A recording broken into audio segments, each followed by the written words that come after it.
Hello दोस्तों, आज हम अच्छा सा टॉपिक पढ़ने जा रहे हैं एक्टिव इम्यूनिटी और पैसिव इम्यूनिटी के बारे में। इसके पहले हमने क्या क्या पढ़ा। इम्यूनिटी में हमने 2 लेक्चर किए हैं जिसमें हमने इन्नेट इम्यूनिटी और एक्वायर्ड इम्यूनिटी के बारे में बात की है। इम्यूनिटी क्या होता है, पहले हम तो जानेंगे इम्यूनिटी क्या होता है। इम्यूनिटी के बारे में हमने पहले भी बताया। बॉडी की क्षमता होती है, जो डिजीज कॉजिंग एजेंट से लड़ती है। The ability of body to fight against disease causing agent, disease causing pathogen से लड़ती है। उस क्षमता को हम क्या कहते हैं, इम्यूनिटी कहते हैं। तो इम्यूनिटी 2 टाइप का था, इनेट इम्यूनिटी और एक्वायर्ड इम्यूनिटी। उसके बाद हम एक्टिव इम्यूनिटी और पैसिव इम्यूनिटी के बारे में देखेंगे।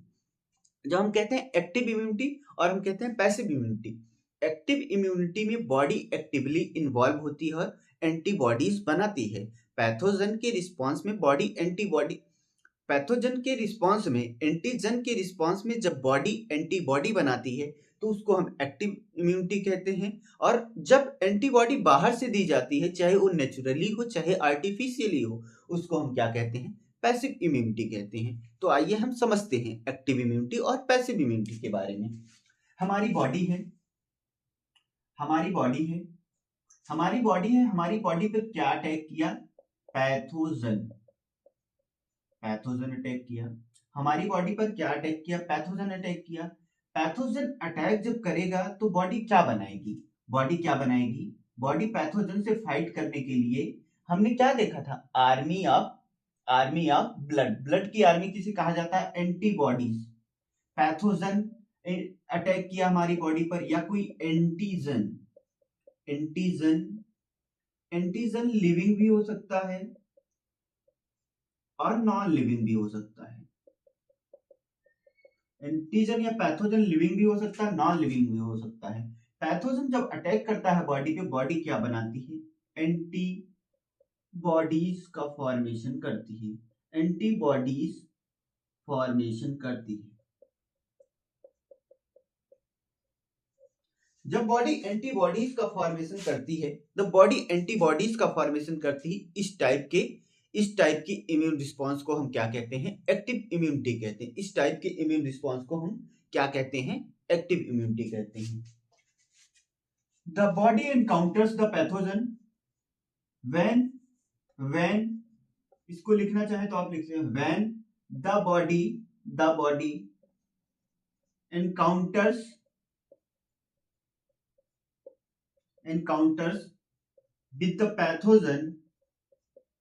with the pathogen,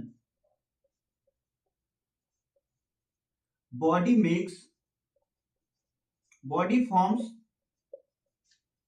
antibodies in response to these pathogens.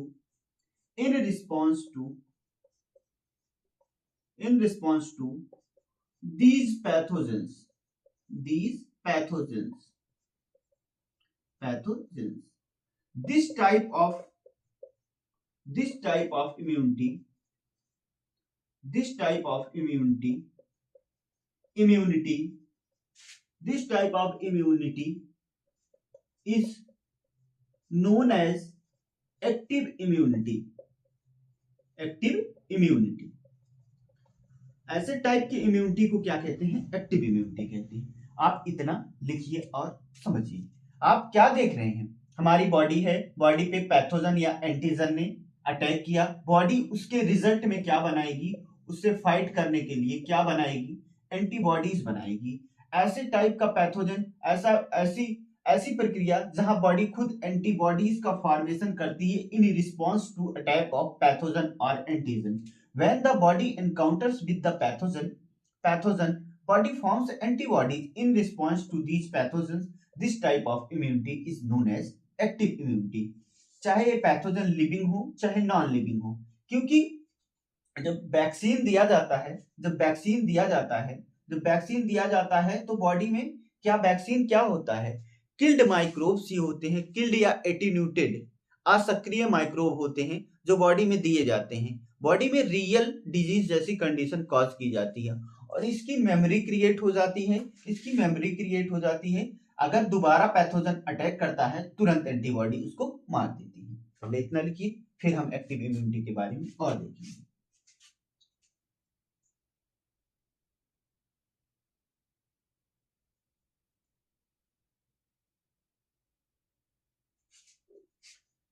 आप नोट करिए। आई होप आपने नोट कर लिया होगा। तो देखते हैं आगे, देखते हैं।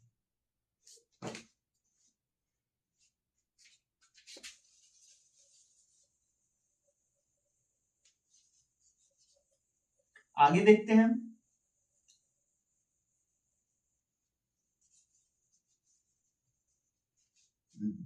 देखते हैं आगे, देखते हैं।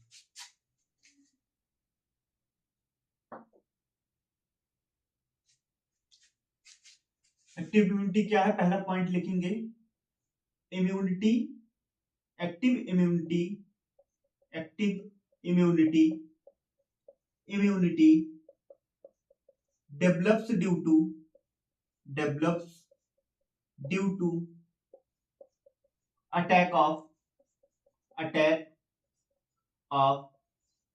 पैथोजन। और दूसरा पॉइंट लिखेंगे अटैक ऑफ पैथोजन। पैथोजन के अटैक में क्या बनेगा, एंटीबॉडीज बनेगा, एंटीबॉडीज बनेगा। तो इसका रिस्पांस कैसा होता है, इसका रिस्पांस होता है स्लो रिस्पांस होता है।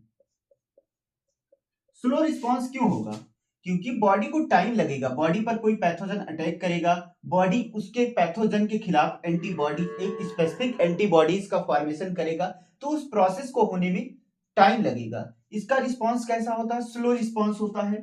बट ड्यूरेशन कैसा होता है इसका, ड्यूरेशन कैसा होता है, लॉन्ग लास्टिंग। मतलब इस चीज की मेमोरी बॉडी में लॉन्ग लास्टिंग बनी रहती है कि हाँ इस टाइप का पैथोजन आया था तो हमने इस टाइप की एंटीबॉडीज बनाई थी। ए टाइप का पैथोजन आया था, हमने मारने के लिए उसको कैपिटल ए टाइप की एंटीबॉडी बनाई थी।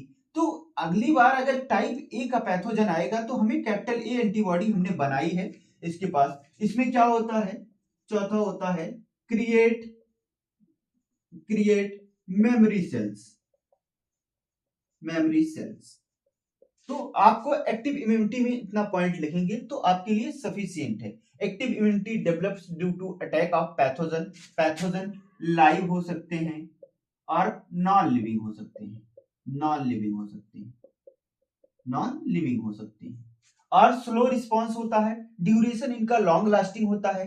क्रिएट मेमोरी सेल क्रिएट रहता है, इसीलिए दोबारा अगर पैथोजन एंटर करता है तो बॉडी उससे फाइट करके उसको खत्म कर देती है। और रिस्पांस इसका स्लो होता है। स्लो रिस्पांस इसलिए होता है क्योंकि एंटीबॉडीज की फॉर्मेशन होने में बॉडी को टाइम लगता है, अपना टाइम लेता है, और ड्यूरेशन इसका लॉन्ग लास्टिंग होता है। आप इतना पॉइंट लिखिए। उसके बाद हम एक्टिव इम्यूनिटी में नेचुरल और आर्टिफिशियल के बारे में बात करेंगे।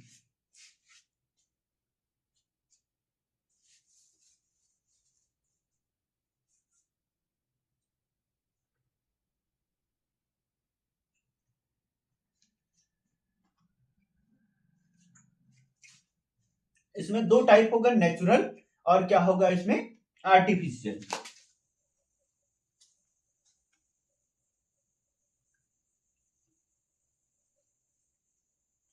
नेचुरल होगा इसमें क्या होगा और आर्टिफिशियल होगा।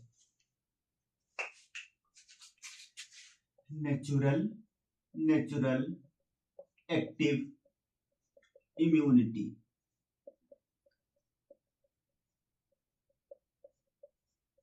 और आर्टिफिशियल, इसमें पहला ये हो गया और दूसरा हो गया artificial active immunity.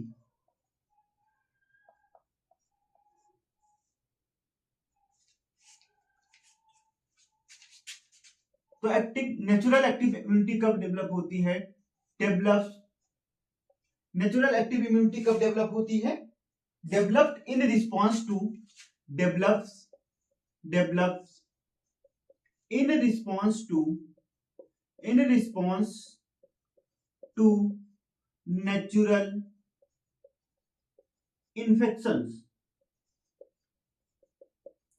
Natural infection. जब कोई नेचुरल इन्फेक्शन होता है बॉडी में, तो ये इम्यूनिटी नेचुरली इन्फेक्शन होता है तो डेवलप होती है बॉडी में। इसका एग्जांपल किस चीज का इन्फेक्शन हो, जैसे मम्प्स हो गया, चिकन पॉक्स हो गया, अगर एक बार मम्प्स हो जाता है या चिकन पॉक्स हो जाता है तो लाइफ में दोबारा मम्प्स या चिकन पॉक्स नहीं होता है, दोबारा लाइफ में मम्प्स नहीं होता, क्योंकि इसके खिलाफ एंटीबॉडीज, जब ये पहली बार बनेगा तो इसके खिलाफ एंटीबॉडीज बन जाएंगी, एंटीबॉडीज का फॉर्मेशन होगा, एंटीबॉडीज यहां लिखो, बॉडी नहीं, एंटीबॉडीज का फॉर्मेशन हो जाएगा।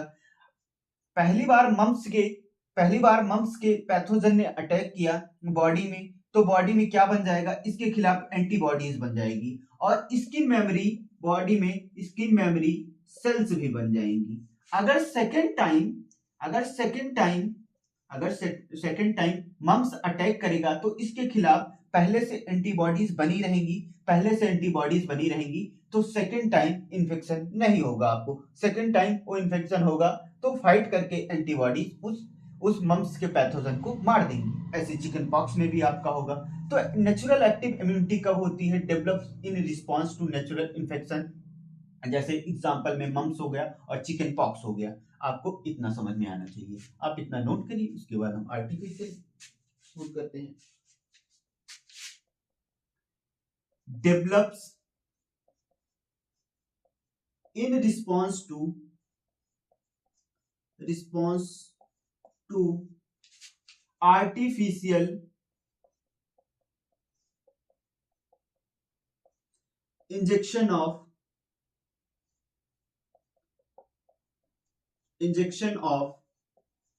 एंटीजेंस। आर्टिफिशियली जब एंटीजेंस को बॉडी में डालते हैं तो उसके फलस्वरूप क्या होती है, क्या डेवलप होती है, एंटीबॉडीज डेवलप होती हैं। तो हम आर्टिफिशियली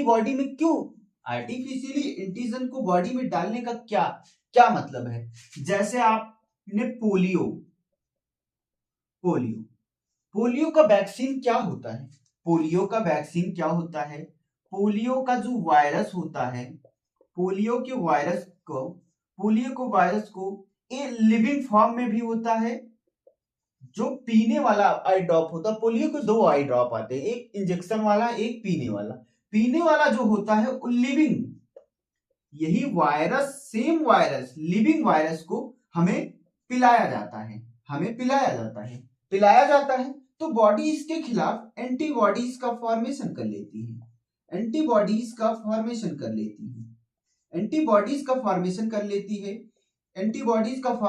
लेती। हमें जानबूझकर वही वायरस आप कह रहे हैं लिविंग वायरस पिलाया जाता तो हमें पोलियो हो जाना चाहिए, नहीं, उसकी डिजीज कॉजिंग एबिलिटी को हटा दिया जाता है और वायरस को हमें पिलाया, और उसी वायरस के घोल को हमें पिलाया जाता है, उसी वायरस के सॉल्यूशन को हमें पिलाया जाता है। सॉल्यूशन को जब पिलाया जाता है तो देखिए, जब कोई वैक्सीनेशन कुछ होता है तो बॉडी में फीवर जरूर आता है। फीवर क्यों आता है, क्योंकि बॉडी में आर्टिफिशियली हमने क्या डाल दिया है, बॉडी में आर्टिफिशियली हमने उस पैथोजन को एंटर कर दिया है। बॉडी उसके खिलाफ एंटीबॉडीज बनाएगी और टेम्परेचर बॉडी का रेज होता है।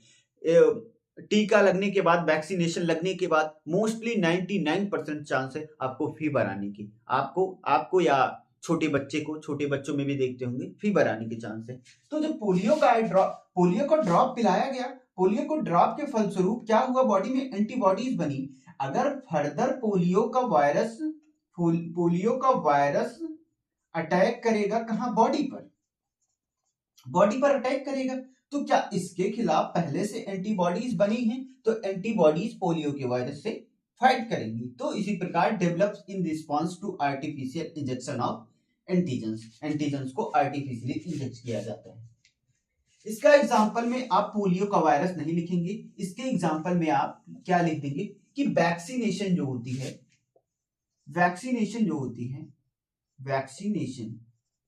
वैक्सीनेशन में डायरेक्ट एंटीजन डालते हैं, चाहे वो किल्ड एंटीजन होते हैं, चाहे वो लाइव या एटीन्यूटेड होते हैं, मतलब उनकी डिजीज कॉजिंग एबिलिटी को खत्म कर दिया जाता है। तो आपने एक्टिव इम्यूनिटी को नेचुरल एक्टिव इम्यूनिटी और आर्टिफिशियल एक्टिव इम्यूनिटी को अच्छे से समझा होगा, आपने लिखा होगा। आप अगर इतना लिख देते हैं आपके लिए सफिशियंट है। अब हम देखेंगे पैसिव इम्यूनिटी के बारे में। अब हम क्या देखेंगे, अब हम पैसिव इम्यूनिटी के बारे में देखेंगे। This immunity, this type of immunity, this type of immunity develops due to exposure of antibodies।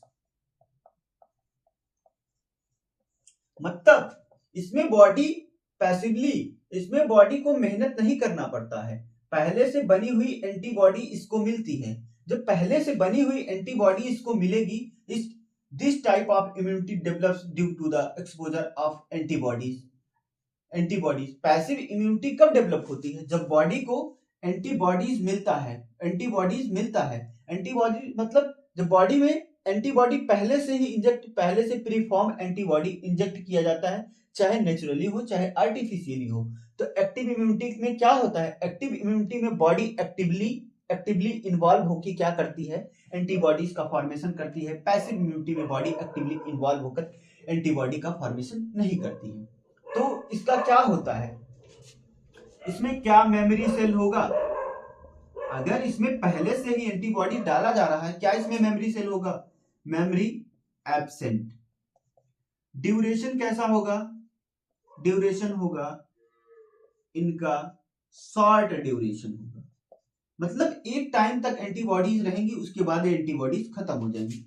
इनमें मेमोरी एब्सेंट होता है, ड्यूरेशन इनका शॉर्ट टाइम होगा, और इनका जो इफेक्टिव होगा, इनकी स्पीड होगी या इफेक्टिवनेस होगी वो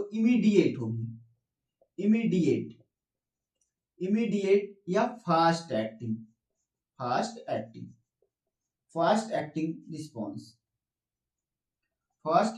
रिस्पॉन्स। मतलब इनका रिस्पॉन्स बहुत तेजी से होगा। तो एक्टिव पैसिव इम्यूनिटी में बॉडी में जब बॉडी एक्सपोजर करता है एंटीबॉडीज का तो पैसिव इम्यूनिटी डेवलप होती है। इनमें मेमोरी सेल्स एब्सेंट होते हैं, ड्यूरेशन इनका शॉर्ट होता है, स्पीड और इनके कार्य करने की क्षमता बहुत तेजी से होती है, क्योंकि बॉडी को कोई काम नहीं करना पड़ता, उसको एंटीबॉडीज मिल जाती है, डायरेक्ट फाइट करता है, पैथोजन को मार देता है। इसमें भी आर्टिफिशियल और नेचुरल पैसिव इम्यूनिटी होता है। आप इतना लिख लीजिए, उसके बाद हम आर्टिफिशियल और पैसिव इम्यूनिटी के बारे में बात करेंगे।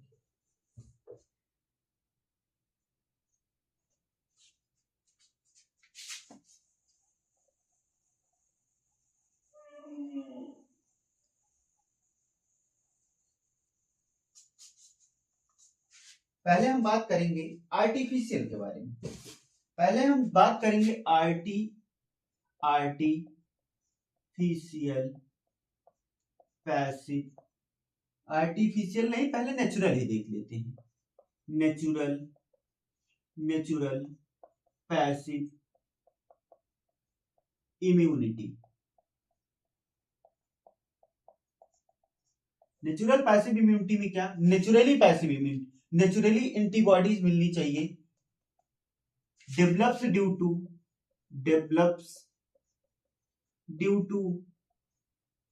टू ट्रांसफर ऑफ एंटीबॉडी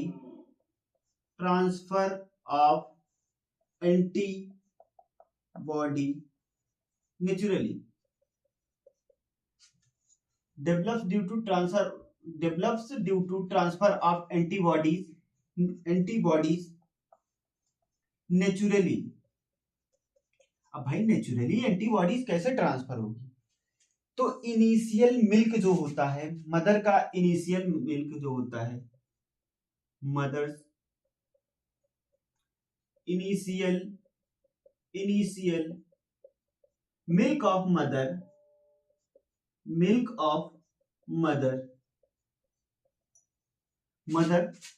क्या कहते हैं उसको, known as colostrum.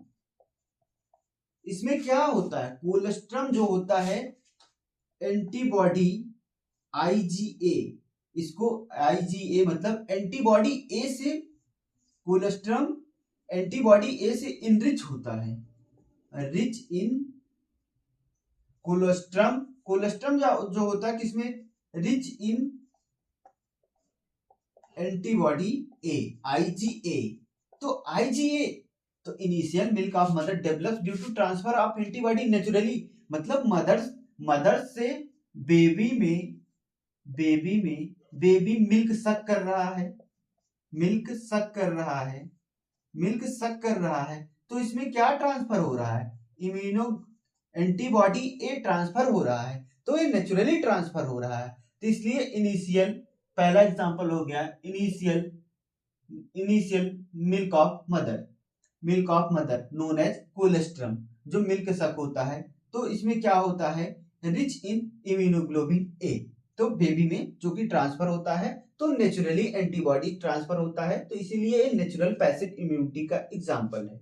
Natural passive immunity का एक एग्जांपल और है, इसको रब कर देते हैं, यहां तक आप नोट कर लीजिएगा, इसको रब कर देते हैं।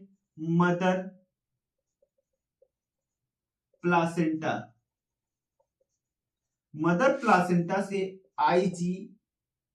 IgG ट्रांसफर होता है किसमें, बेबी में, तो ये भी नेचुरली ट्रांसफर होता है। पहला एग्जांपल हो गया आपका, दूसरा एग्जांपल हो गया। तो मदर प्लासेंटा से इम्यूनोग्लोबिन एंटीबॉडी जी ट्रांसफर होता है किसमें, ट्रांसफर इनटू बेबी में ट्रांसफर होता है, तो ये भी नेचुरली ट्रांसफर होता है। तो क्या नेचुरल पैसिव इम्यूनिटी का एक एग्जांपल है। आप इसको नोट करिए, इसके बाद इसके आर्टिफिशियल के बारे में लिखेंगे।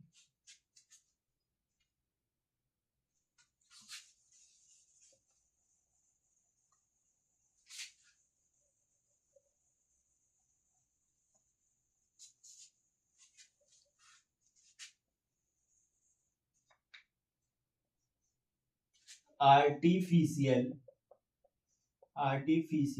पैसिव इम्यूनिटी के बारे में हम बात करेंगे। एक पर्सन है, पहले इसका थोड़ा डिफिनेशन लिख लेते हैं। पहले इसका develops due to transfer of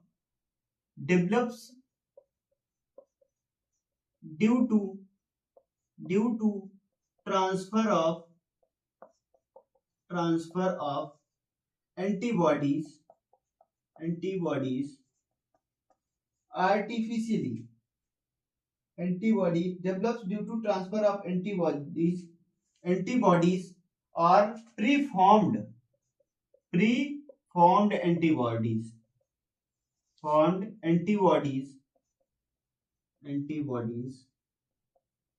artificially, जब बॉडी में आर्टिफिशियली एंटीबॉडीज का ट्रांसफर होता है, तो बॉडी में आर्टिफिशियली एंटीबॉडीज को क्यों ट्रांसफर किया जाता है, क्या जरूरत आ जाती है। एक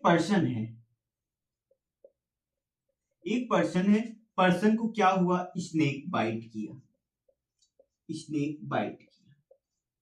तो क्या पर्सन को हम ऐसा इंजेक्शन या ऐसा वैक्सीन देंगे कि इसमें ऐसा वैक्सीन देंगे कि इसमें पहले जाए पैथोजन बॉडी से रिएक्ट करे, एंटीबॉडीज बनाए, फिर इंसेक्ट के वेनम से फाइट करे। ऐसे में बहुत ज्यादा टाइम लग जाएगा। एक्टिव इम्यूनिटी को डेवलप होने में 2 दिन 3 दिन 4 दिन जो भी लगता हो, क्योंकि इसमें ड्यूरेशन लॉन्ग होता है और एक्ट करने में टाइम लेता है। तो पर्सन उसको स्नेक बाइट किया, स्नेक ने वेनम छोड़ा, तो इसके खिलाफ क्या दिया जाता है, एंटी वेनम दिया जाता है, जो कि क्या होता है, प्री फॉर्म्ड एंटीबॉडीज होती है। तो क्या होते हैं, प्री फॉर्म्ड एंटीबॉडीज होते हैं। पर्सन को इंसेक्ट बाइट किया, स्नेक ने बाइट किया, उसके खिलाफ एंटीवेनम दिया जाएगा, जो कि प्री फॉर्म्ड एंटीबॉडीज होता है, जो कि जाकर के, क्योंकि एंटीबॉडीज प्रीफॉर्म्ड एंटीबॉडीज रहेंगे, एंटीवेनम प्रीफॉर्म्ड रहेगा, जाकर तुरंत वेनम पर अटैक करेगा, उसको न्यूट्रलाइज करेगा और पर्सन को सेव करेगा। अगर एक्टिव इम्यूनिटी की तरह इसमें काम किया जाएगा तो ये सफलता नहीं मिलेगी, पर्सन की डेथ हो जाएगी। ऐसे करते हैं टिटनेस के वैक्सीन में। टिटनेस के वैक्सीन में आपको कोई चोट लगा, लोहा लगा, तो आपको टेटबैक नाम का टिटनेस का शॉट दिया जाता है। वो भी क्या होता है, प्री फॉर्म्ड एंटीबॉडीज होता है। टेटबैक इसलिए दिया जाता है क्योंकि इसका, अब इसको हमें चोट लगी, हमें लग रहा कि हमें टेटनेस हो जाएगा, तो हमने क्या ले लिया, टेटबैक इंजेक्शन ले लिया। टेटबैक इंजेक्शन में क्या रहता है, प्री फॉर्म्ड एंटीबॉडीज रहता है। अगर टेटनेस होना रहेगा तो 2 दिन के, 1 दिन के गैप में, 4 दिन के गैप में टेटनेस हो जाएगा। हमें टेटनेस कैसे हो जाए, हमने टेटबैक ले लिया क्योंकि प्री फॉर्म्ड एंटीबॉडीज हमारे अंदर ऑलरेडी हैं। अगर टेटनेस के पैथोजन ने हमारी बॉडी में उस टाइम पे जब हमें इंजरी हुई, कोई हमें आयरन का रॉड लगा, कोई हमें कट लगा, कोई हमें जमीन में कट लगा, उस टाइम अगर पैथोजन इंटर किया होगा हमारी बॉडी में तो हमने टेटबैक ले लिया, तो हमारे अंदर पहले से ही प्री फॉर्म्ड एंटीबॉडीज रहेंगी, वो उसको किल कर देंगी। तो इसके एग्जांपल में क्या आ जाएगा, हमने समझाने के लिए बताया इसके एग्जांपल में क्या क्या आता है। इसके एग्जांपल में आपका आ जाएगा, एग्जांपल में आ जाएगा एंटीवेनम आ जाएगा, एंटीवेनम, और आ जाएगा टेटनेस शॉट, टेटनेस का शॉट आ जाएगा। हाँ, हम उम्मीद करते हैं आपको एक्टिव इम्यूनिटी और पैसिव इम्यूनिटी बहुत अच्छे से समझ में आई होगी। इससे बेहतर क्या ही हो सकता है। हमने सारे पॉइंट को कवर करने की कोशिश की, आपको समझाने की कोशिश की है, आप बहुत अच्छे से समझे होंगे। आप एनसीईआरटी रीड कीजिए और क्वेश्चन सॉल्व कीजिए। आप एनसीईआरटी उठाइए, हमारे साथ रीड कीजिए, आपको मजा आएगा। तो एक्टिव और पैसिव इम्यूनिटी के बारे में एनसीईआरटी जहां से स्टार्ट करती है, when a host is exposed to antigen, एक होस्ट पर एंटीजन अटैक कर रहा है, विच में be in the form of living और डेड माइक्रोब्स को। अगर एंटीजन चाहे लिविंग हो चाहे डेड हो और अदर प्रोटीन्स भी हो, antibodies are produce in the host body. अगर एंटीजन अटैक कर रहा है तो बॉडी में एंटीबॉडीज का फॉर्मेशन होगा, this type immunity is called active immunity. इस टाइप की इम्यूनिटी को हम क्या कहते हैं, एक्टिव इम्यूनिटी। एक्टिव इम्यूनिटी कैसी होती है, स्लो होती है, take time to give its full effective response. क्यों स्लो होती है, क्योंकि बॉडी में एंटीबॉडीज बनने में टाइम लगता है, इसलिए स्लो होती है। Injecting the microbes deliberately during immunization और infectious organism gaining access into the body during natural infection induce active immunity. हम इम्यूनाइजेशन का, हम वैक्सीनेशन के बारे में कह रहे हैं, उसमें भी माइक्रोब्स को जानबूझकर बॉडी में इंजेक्ट किया जाता है जिससे हमारे अंदर एंटीबॉडीज डेवलप हो जाएं। ये भी एक प्रकार की एक्टिव इम्यूनिटी है। When readymade antibodies are directly given to protect the body against foreign agent, it is called passive immunity. अगर हमें रेडीमेड या प्रीफॉर्म्ड एंटीबॉडीज दिया जाता है बॉडी में बॉडी को प्रोटेक्ट करने के लिए किसी इन्फेक्शन से, इस टाइप की इम्यूनिटी को हम क्या कहते हैं, पैसिव इम्यूनिटी कहते हैं। Do you know why mother milk is considered very essential for new born infant? आप जानते हैं, एनसीईआरटी पूछ रहा, आप जानते हैं क्यों न्यू बॉर्न को इनिशियल मदर मिल्क दिया जाता है? इसलिए दिया जाता है, the yellowish fluid colostrum secreted by mother during the initial days of lactation has abundant IgA। इनके पास एबंडेंट, बहुत अधिक मात्रा में इम्यूनोग्लोबिन एंटीबॉडी ए होता है टू प्रोटेक्ट इन्फेंट, जो बच्चे को प्रोटेक्ट करता है। The foetus also receive some antibodies from their mother through the placenta. Placenta से भी एंटीबॉडीज, क्या कह रहा है, रिसीव सम एंटीबॉडीज कहां से, प्लासेंटा से। सम एंटीबॉडीज कौन सी हैं, IgG हैं। These are some example of passive immunity. उसके बाद वैक्सीनेशन और इम्यूनाइजेशन के बारे में बात किया है, तो उसी में नेचुरल और आर्टिफिशियल के बारे में, टिटनेस और एंटीवेनम के बारे में बात किया है। उम्मीद करते हैं आपको लेक्चर बहुत अच्छा लगा होगा। आराम से देखिए, नोट्स बनाइए और पढ़िए, यही सॉल्यूशन है। Thank you.